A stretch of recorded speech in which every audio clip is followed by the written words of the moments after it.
What's up, my beautiful people? It's your girl, Greek Princess. Y'all, I don't know if y'all, who's been following me from Instagram, Facebook, all the social media stuff, but, from my videos, you normally can't, point out any video where I'm telling my business or whatever. But, I'm very private. I hang with a small circle, and most of those people in the circle are my children.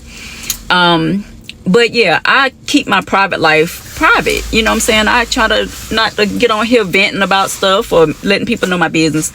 But y'all, I saw a video that said, older people that's been through, life experiences, things like that, should start, sharing so young people will know, what to do in certain situations. But today I'm confused. I'm in a dilemma. And I just want to know, am I wrong? I can't really see how, but okay. So this is my story, y'all. I was married for over 20 years to a controlling, abusive narcissist. And like I say, when you are married to someone, I know when I got married, I promised God that I would get married and stay married through everything. You know what I'm saying? So that's what I tried to do. And really and truly, I should have left, before he even asked me to marry him, because there was so many red flags, y'all. When I tell you everything that I went through in my marriage, I kind of saw that stuff before I married him. When he asked, I was just like, look, I don't run the streets. I don't really care about, all the other stuff that, that comes before marriage. So I was like, cool, whatever. Anyway, so the story time is now the long version of the story comes up. I'm sure I'm going to have more than, this one part. It's just so much. But either way, okay, so this is what I'm dealing with right now. I, left this man at the end of 2020 for abuse. Verbally, physically, mentally, to me and my son. And my other two kids that were not his, they endured a lot of abuse physically, not physically, I'm sorry, more, verbally and mentally from this person. But anyway, I'm protecting he's nowhere innocent, but I'm not saying no names or none of that. Nobody knew about him anyway. He a loser. But anyway, so like I said, okay, so the short part of the story is I divorced him I left him at the end of 2020. I filed for divorce in 2021. It took my attorneys about 2 years to actually come to a conclusion of, everything was final. He was ordered to give me half of everything he had. And rightfully so. If I tell y'all all the other stuff, then y'all gonna be like, what? Like these women be saying, who did I marry? Baby, I be wanting to ask that question all the time. Well, I don't even care no more, because y'all, it's been 4 years. I've moved on with my life. I'm happy. I'm at peace. I am cool. I don't even think about this man. But him and his girlfriend just cannot seem to stay away from me. It's like you're obsessed at this point. Anyway, long story short, I'm gonna give y'all more parts, because it's just too much to doing this one little set or this one little part. But anyway, so when they ordered him to pay me, I took my car with everything that comes with it. He took his car with everything that comes with it. That was what the papers say. Okay, so when it came to the house, he had to give me, whatever equity was in the house. Half of that was mine too. So the mortgage company, of course, said, he can't afford to pay you what you were ordered in court, because his debt to ratio is too high because of your car. Okay, y'all, when I bought my car, I bought it and he just was a co-signer. I've never been late on payments. I always pay my car on, well, not maybe on time all the time, but majority of the time, this car was paid no matter what. Because this is my way to work and to, get my child or whoever else, because my son is type 1 diabetic. And so he needs to get where he needs to go, either be the doctor or me getting prescriptions, whatever.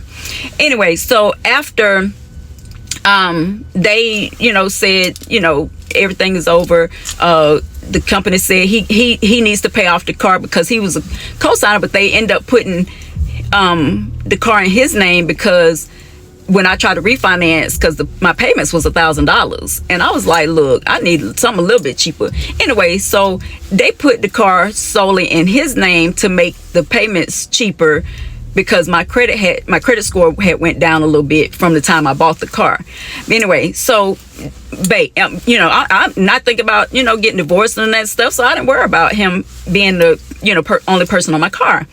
Either way, y'all. So now, or after we got divorced and everything, he wanted me to pay him back the money that he couldn't afford to pay me, so he had to pay. So he wanted me to pay off, or give him the payoff that went in for my car, which makes no sense. If I'm giving you money back and that's coming out of my money that I was awarded to the court, what sense does that make? And I was like, no, I'm not paying nothing. You know what I'm saying? So either way, so basically he's holding my tag and my title information because it's in his name, and he wants me to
What's up, y'all? It's your girl, Greek Princess. I am back today to finish the part one that the sound went out on.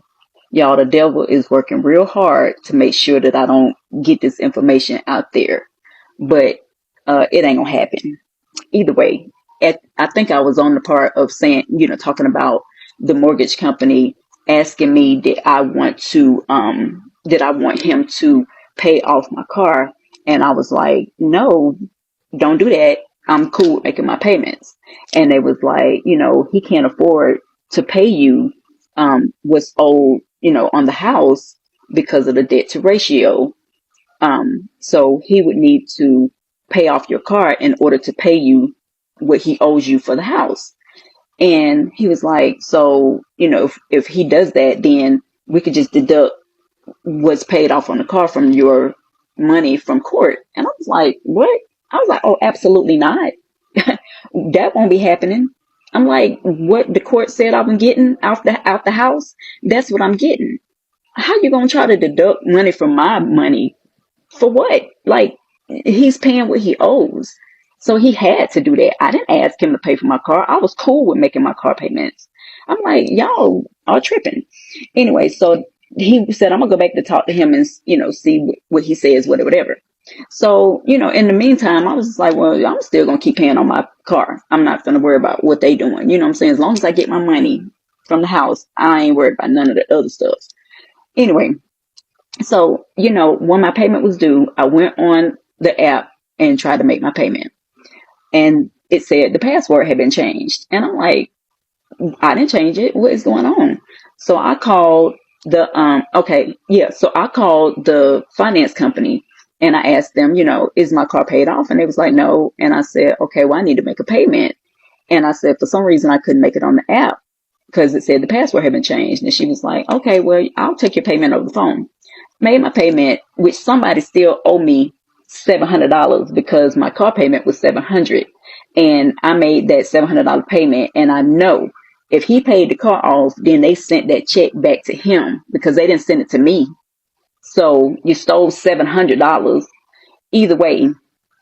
So she took my payment and everything. So then the next month, I called him again to make another payment. And she was like, what's the password on the account? And I said, I gave the password that I'm used to giving. And she was like, no, that's not it. And I was like, so he must have changed that too. And she said, I don't know, but I can't talk to you. And I was like, what the hell? I said, I'm the one that make the payments. And she said, yes, I understand. She said, if you could call him and get the password, then I can, take your payment or whatever. Or I can give you more information. Not letting me know that, he had already either paid off the car or what. So the tag and title should have been sent to me by him because I'm sure they sent it to him. Either way, he holding on to my tag and title because in his warped narcissistic mind, he's thinking that I owe him money and I don't owe him shit. Like, how do I owe you, sir? How do I owe you, sir? How do I owe you when you're the one paying me for the house that you can't afford to pay me for? I told them, don't pay off my car. Just whatever money that he's lacking, he need to go get a loan and pay me out of that. I never asked you to pay for my car. I never asked him to pay for my car. I'll pay it off. So anyway, I called my attorney. I was like, girl, he done blocked me from making my car payments. So what do? She said, ain't nothing you can do. Then it's paid off and he need to send you your tag and title ASAP. Either way, he never sent it, and being petty, talking about give me the money, and then this and that. I'm like, what are you talking about? I'm not giving you nothing. Like, you must be crazy. Anyway, so that year, which was last year, I went and got my tag at the kiosk. And I guess he didn't think I could do that. But I was like, your girl is smart. So yeah, I'm going to get my tag. Anyway, so got my tag. I just know, he petty. So he still ain't going to send me my stuff because he's still on the bull. Boy, if you're happy, moved on with your life, I'm going on with my life. It's been 4 years since I left you. So what are you still holding on to me for, sir? What are you still holding on to me for? I'm gone. Like, deal with it. Is that the problem? Because at this point, I don't know what you're doing. Either way. So fast forward to this year. I go to the kiosk again to see if I can get my tag because his birthday was a few days ago. I get to the kiosk and it says, information not available or not found or whatever. So I'm like, what? I said, oh, I kind of knew he was going to pull some crap. You know what I'm saying? So anyway, so I called the DMV and the lady was like, what did you say the kiosk said? I said, it said no information found or, invalid, whatever. And she said, well, that's because the tag has already been picked up for 2025. I said, what you mean? I'm like, I ain't pick it up. She said, well, it looks like he picked it up and he got a whole new veterans tag because, I guess I'm assuming that he got the veterans tag because it was cheap. Because the tag that goes on my car, which is the electrical, the green and white tag, that tag is $262 a year. And I'm cool with paying that because I don't really have no maintenance to pay on my car like that. You know what I'm saying? So that's basically I guess that's what you're paying for or whatever. I don't know. I mean, being in, going green or whatever, the tags are more expensive. So I'm assuming that's why he got a cheap ass veterans tag because he didn't want to pay that $262, but he just wanted to get the tag changed so he could mess me around. First of all, you dirty as hell if you're changing my whole tag to keep me from getting a new tag on my car so I can't drive. And if I do drive, I'm gonna get stopped. And what you think? You think they're gonna pull me over and say that I can't drive my car home, so they have to call you to come get it? What you trying to do? You trying to take my car? Who you trying to get to? Because baby, that's not happening. It's not happening. Either way. So what's your reason for doing all this? You know what I'm saying? He sent me something about some tickets that I got at Krog Street for charging. Why are they charging? Why are they ticketing people for charging anyway? If you parking to charge, why are you being charged or why are you being ticketed or whatever? So I asked other people around there that charge too, and everybody was saying, well, I ain't never got no ticket from over here, so I don't even know what that is. For all I know, that might be something they done made up. You feel me?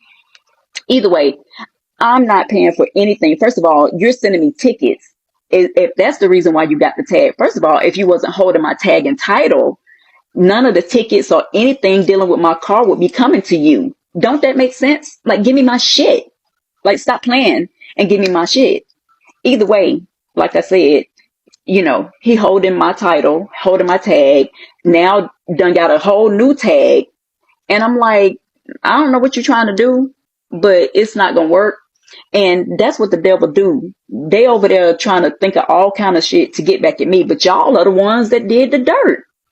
And the thing is when we went to court, I didn't even bring up all that other shit that they did or that he did, and her too, whatever. I just told them that it was an abusive situation and I wanted out. And, the attorneys kind of found out, some stuff because this dummy, she is such a stalker that while we were in mitigation, because when we were in the middle of divorce, it was still kind of like COVID. So we did mitigation from the house. And is it mitigation? Am I saying anything? Oh, mediation. Y'all, anyway, we did it from the house. And in the middle of the Zoom video, this goofy stalking ass chick done sent me a Instagram or Facebook request, friend request in front of the attorneys. They was like, who is that? Child, they done found out about her without me even telling them about the whole situation. But that just show you how evil lurks, and it always be brought into light when you ain't even tried to bring it to light. You feel me? But either way, y'all, I'm telling y'all, since they want to play games and they want to be dirty, well, I'm going to put all the information in the air. Let everybody know, why I left you, what you still do, what you was doing before, all the years before. You know what I'm saying? That you just thought I guess you thought you was being slick. I don't know. Either way, a narcissist always is the victim. They'll never accept that they were wrong. But y'all let me know in the comments what y'all think about this situation, and I'll see y'all in part 2. Thank y'all for watching.